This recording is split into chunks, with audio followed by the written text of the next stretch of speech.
बात आज के चैनल के कार्यक्रम टॉप 10 में आपका स्वागत है। इस कार्यक्रम में हम आपको देश दुनिया की 10 बड़ी खबरें बताएंगे। तो नजर डालते हैं अभी तक की 10 बड़ी खबरों पर। प्रमुख रक्षा अध्यक्ष CDS जनरल अनिल चौहान ने कहा कि ऑपरेशन सिंदूर अभी भी जारी है और देश को 24 घंटे व पूरे वर्ष बहुत उच्च स्तरीय सेना की तैयारी रखनी चाहिए। सुब्रतो पार्क में आयोजित रक्षा संगोष्ठी को संबोधित करते हुए उन्होंने यह भी कहा कि भविष्य में सेना को सूचना योद्धाओं, प्रौद्योगिकी योद्धाओं और विद्वान योद्धाओं को भी जरूरत होगी। उन्होंने कहा कि युद्ध के इस परिदृश्य में भावी सैनिकों को सूचना, प्रौद्योगिकी और शिक्षा के मामलों में अग्रणी होना होगा। CDS ने कहा कि युद्ध में कोई भी उपविजेता नहीं होता।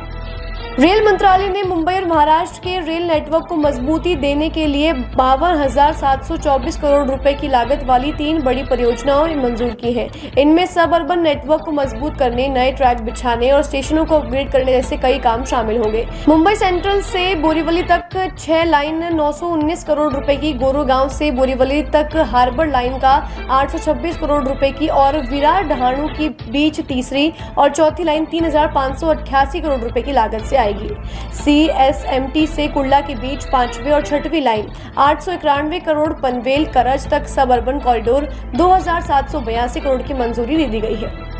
चुनावी राज्य बिहार में मतदाता सूचियों के विशेष गहन पुनरीक्षण को लेकर संसद में विपक्ष के विरोध के बीच केंद्रीय मंत्री चिराग पासवान ने इस अभ्यास का बचाव करते हुए कहा कि किसी भी भारतीय नागरिक के साथ कोई अन्याय नहीं होगा।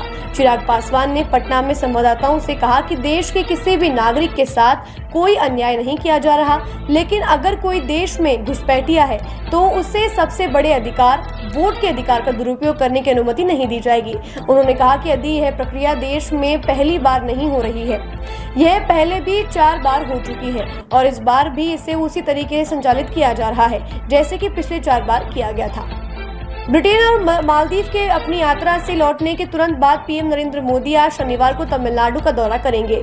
यहां वह तूतीकोरिन में एक सार्वजनिक कार्यक्रम में 4,800 करोड़ रुपए से अधिक की विकास परियोजनाओं का शिलान्यास, उद्घाटन और राष्ट्र को समर्पित करेंगे। यह कार्यक्रम रात 8 बजे आयोजित होगा। इसके बाद वे रविवार को तिरुचिरापल्ली के गंगईकोंडा बोलपुरम मंदिर में दोपहर 12 बजे महान चोल सम्राट राजेंद्र चोल प्रथम की जयंती समारोह और आदि तिरुवधिरा उत्सव में भाग लेंगे। अमेरिका के राष्ट्रपति डोनाल्ड ट्रंप ने स्कूलों के लिए रोकी गई फंडिंग जारी करने का फैसला लिया है। इसी सिलसिले में ट्रंप प्रशासन ने शुक्रवार देर रात को स्कूलों को बड़ी राहत देते हुए $6 अरब से ज्यादा की फंडिंग जारी करने की घोषणा कर दी है। ये पैसा वयस्क शिक्षक, इंग्लिश लैंग्वेज कोर्स और अन्य शैक्षणिक कार्यक्रमों के लिए इस्तेमाल किया जाएगा। बता दें कि मामले में बीते 1 जुलाई को ट्रंप प्रशासन ने इस रकम पर रोक लगा दी थी ताकि यहाँ जांचा जा सके कि फंडिंग व्हाइट हाउस की नीतियों के अनुरूप है या नहीं। इस फैसले के खिलाफ कई मुकदमे दर्ज हुए थे और दोनों ही पार्टियों के नेताओं ने सरकार से पैसे जारी करने की मांग की थी। सैयद सलाउद्दीन करीब 13 साल से फरार चल रहा है। उस पर जकूरा पुलिस थाने में गैर कानूनी गतिविधि रोकथाम अधिनियम और RPC के तहत कई मुकदमे दर्ज हैं। उल्लेखनीय है कि रणबीर दंड संहिता यानी RPC अनुच्छेद 370 लागू करने से पहले जम्मू कश्मीर राज्य की मुख्य दंड संहिता थी। महाराजा रणवीर सिंह के नाम पर इस दंड संहिता का नाम रखा गया था। सलाउद्दीन की गिरफ्तारी के लिए 2012 से अब तक कई दफा अरेस्ट वारंट जारी किया जा चुका है, लेकिन पुलिस उसे कोर्ट में पेश नहीं कर सकी। पुलिस ने अदालत को हर बार यह बताया कि आरोपी का पता नहीं चल पा रहा है। ऐसा माना जा रहा है कि वह फरार हो गया है या गिरफ्तारी से बचने के लिए जानबूझकर अपना ठिकाना बदल रहा है। इन सारी परिस्थितियों को देखते हुए अदालत ने आरोपी सैयद सलाउद्दीन को फरार घोषित कर दिया है। जगदीप धनखड़ के अचानक इस्तीफे पर तमाम तरह के कयास जारी रहने के बीच निर्वाचन आयोग ने देश के नए उपराष्ट्रपति के चुनाव की तैयारियां तेज कर दी हैं। आयोग ने राज्यसभा महासचिव PC मोदी को इसके लिए निर्वाचन अधिकारी नियुक्त कर दिया गया है। इसके साथ ही 2 सहायक निर्वाचन अधिकारियों की भी नियुक्ति की गई है। निर्वाचन आयोग ने यह नियुक्तियां राष्ट्रपति और उपराष्ट्रपति चुनाव नियम 1974 के तहत की है और चुनाव कार्यक्रम की घोषणा भी अगले कुछ दिन में करा दी जाएगी। वहीं विपक्ष ने भी उपराष्ट्रपति के लिए कुछ नामों पर विचार किया है। आज 26वां कारगिल दिवस मनाया जा रहा है, जो भारतीय सेना के साहस, शौर्य और बलिदान का प्रतीक है। 1999 में ऑपरेशन विजय के तहत दुर्गम पहाड़ियों पर कब्जा दोबारा हासिल किया गया था। इस मौके पर आज देश शहीद वीरों को नमन कर रहा है और उनके सर्वोच्च बलिदान को याद कर रहा है। यह वह दिन था जब 1999 में भारतीय सैनिकों ने बर्फ से ढकी ऊंची चोटियों और दुश्मन की लगातार गोलीबारी के बीच साहस और अटूट संकल्प के साथ कारगिल की चोटियों को फिर से हासिल किया था। इस मौके पर भारतीय वायुसेना राष्ट्रपति द्रौपदी मुर्मू और सेना प्रमुख ने शहीद जवानों को श्रद्धांजलि दी।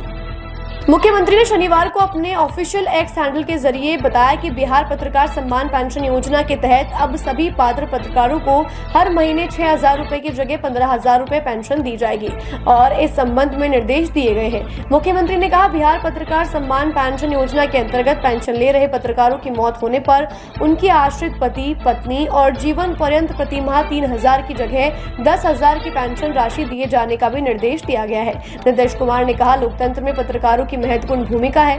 वे लोकतंत्र के चौथे स्तंभ हैं और सामाजिक विकास में उनकी महत्वपूर्ण भूमिका है। पत्रकारों की सुविधा का हम लोग शुरू से ख्याल रख रहे हैं ताकि वे निष्पक्ष होकर अपनी पत्रकारिता कर सकें और सेवानिवृत्ति के उपरांत सम्मानजनक तरीके से अपना जीवन यापन कर सकें। राजस्थान के पाली जिले में शुक्रवार देर रात हुए भीषण सड़क हादसे में 2 युवकों की दर्दनाक मौत हो गई है। वहीं 6 लोग गंभीर रूप से घायल हो गए हैं, जिन्हें जोधपुर रेफर कर दिया गया है। हादसा रोहट थाना क्षेत्र के खारड़ा के निकट हुआ। सूचना मिलते ही पुलिस मौके पर पहुंची और घायलों को एम्बुलेंस से अस्पताल पहुंचाया गया।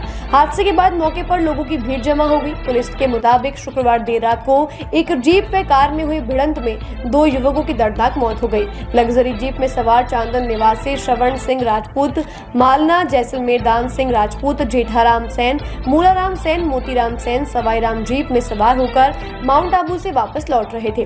तभी पाली के निकट खारड़ा के पास जीप को ओवरटेक करते हुए पास में चल रही कार को टक्कर मार दी। टॉप 10 में आज के लिए बस इतना ही। कल फिर होगी आपसे मुलाकात, तब तक के लिए दीजिए इजाजत। नमस्कार।